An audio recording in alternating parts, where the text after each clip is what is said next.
airplane, and there's a couple of things you check first before you turn on ground power. The cart, when we walked up to the plane, was hooked up.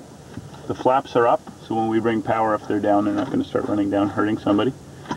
And we can check to see that the emergency equipment off of the battery works, such as the standby horizon. See, it's coming erect just off the, down here, just off battery power. See that? Okay, so before you bring the battery online, you can check a couple of things. Also, you're supposed to check that the batteries have ample voltage. Below 25 volts, you're not supposed to do a battery start, and below 21 volts, you're not even supposed to depart. That's your selector for left battery and right battery. Anyway, so with the charge on the batteries, we can see that there's a draw of 40 amps there. That means that the battery should be good, hold a charge for 30 seconds. So while that's going, we can just run all the trims through. There's a second hand on the clock over there.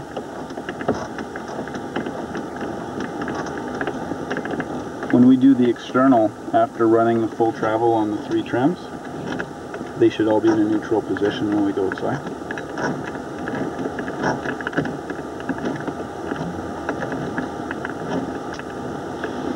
So even with a draw on the battery for an extended period of time, we've got 26.5 volts and 24.5 volts. So technically we should use the ground power for the start.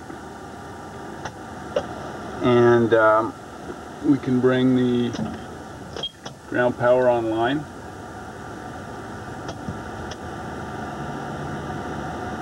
That's at almost 29 volts. That's a little bit high. We'll have maintenance turn it down.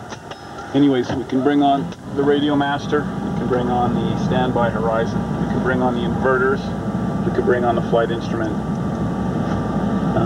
switch, we can bring the GPS on, radar should be off before we go outside, turn on one boost pump to kill the fuel light, the HV we can bring the light back on, check the second boost pump on that side, bring the light back on, go to the third pump for the right side, and then for the fourth. So all boost pumps work, and now with this light extinguished, we can see that the fuel cross feed's working as well. And then it's one pump on per side for the start, for gone. We check both those trims. Check the third one.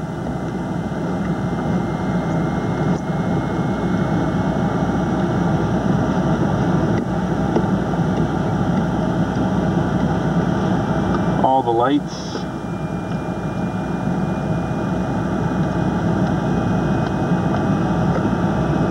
Fuel trim switches. Usually run them right down to a minimum of 20. And then all the way back up to 100. And then back below 85 and then up to 85. Larry Hearn in his ground school suggests that you go always trim up to set the trims. From the bottom we trim up to 85 for the start. If we wanted to use the Janitrol, we just press to test all the lights to make sure we know if there was going to be a fire or not. We're sitting at plus 12 degrees, so we don't need the Janitrol. We can zero the fuel totalizers.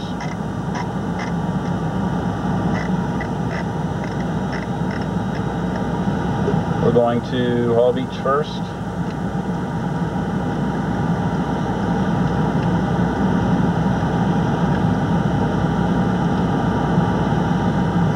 The outbound off the GPS. 001 is the radial, so we can set that up for our cockpit geographic. And looking at the windsock, it's good for a north departure off runway 356.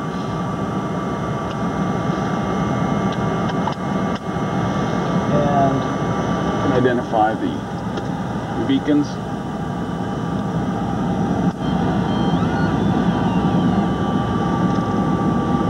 204, 1 and 2.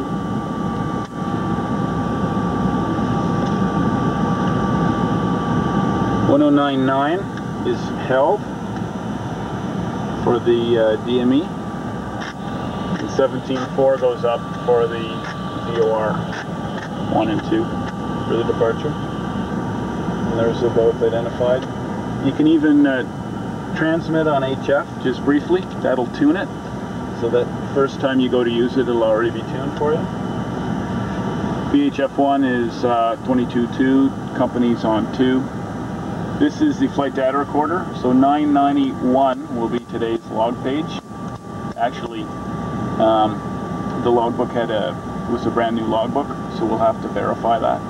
It's the first trip of the day, and today's date's the 20th. Press to test the radio crate fan.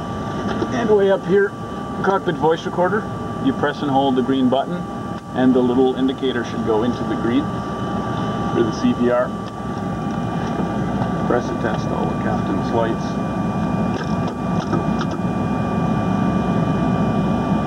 Starter master is in a safe position. You can check that the landing lights both come on. They do.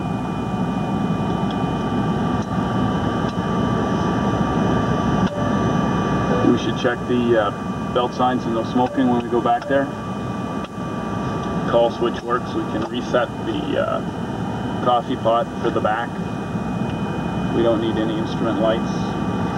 Over to my side, we're going to go up to 1.6 en route likely. We'll find out what Don has to say about that. So the pressurization set. You want to make sure this ground test screw isn't fully out. Transponder standby 1000. Got the stick shaker working left and right. Normal manual for the pressurization. The spill should test. See it moving there. That's where the pressurization dump valve moves fully forward and back without any interruption. We already checked the nav switches. Both pitot lights go out. The bugs, we're going to be going full with 85 on the gas, so 46 bugs for departure, 109, 150, and 127 for flap 7. So everything I'm doing on my side for the cockpit geographic, other than the bugs, I'll set the bugs today, but normally I'll let the captain set his own bugs. Door warning light because the door is open. This one won't give you any audio when you press to test it, but there is the audio for the one on the captain's side. You can check all his nav lights, put them on high. His nav switches, bugs are crunched, so he'll know to set them. There's no flags on his equipment. 356 for the departure runway. 001 for the track. And altimeter at 110 feet. When we, looks like 2992, we'll get that from radio. Undervolt light comes on. For TOCA, we'll set 400 on the RAD-ALT just as a backup. It's not something we base TOCA on, but it's there for us. At press to test, the light's on high because it's daytime. That goes back off. Changeover on the gear lights on both sides.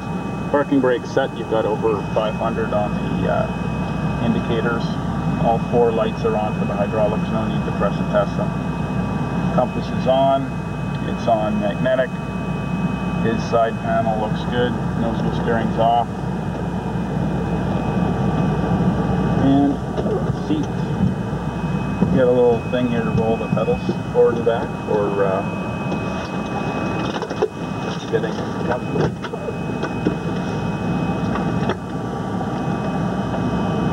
Everything else is in place. Turn the oxygen on, pull the mask. There, the oxygen's working. You can also select mask on the